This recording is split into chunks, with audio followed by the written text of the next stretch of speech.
New tonight, almost 31,000 people were ordered to leave parts of North Los Angeles after a fast-moving wildfire grew to more than 8,000 acres within hours. We want to show you a look at the Hughes fire. It touched off after two nearby blazes left at least 27 people dead and destroyed thousands of homes.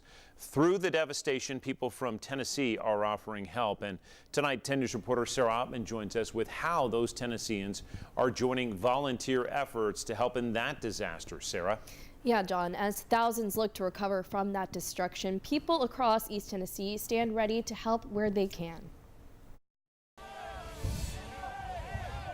It's certainly one of the worst disasters the Red Cross has ever directed its formidable assets towards. Devastating wildfires swept through California this year, destroying homes and displacing thousands. The call for help traveled all the way to East Tennessee, where volunteers were ready to jump into action. It's an incredible sense of fulfillment to get to an event and get to the end of it when you feel like you've done your part. Evan Roche is one of those volunteers.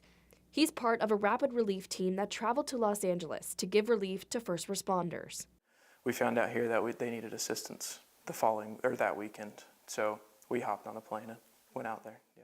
Evan and other rapid relief volunteers were able to give 7,000 meals and 700 frontline snack packs, fueled by 2,700 volunteer hours. We came so we could show care and compassion to the community, bring a sense of hope to everybody who was there, to show that there is a light at the end of the tunnel.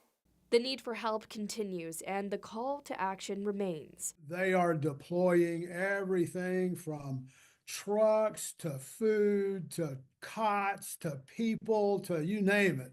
And they're coming from, as far away as where we are. The Red Cross is deploying resources and volunteers from across the country, including East Tennessee. But also allow them to feel the heartwarming, soul-warming joy of helping your fellow man.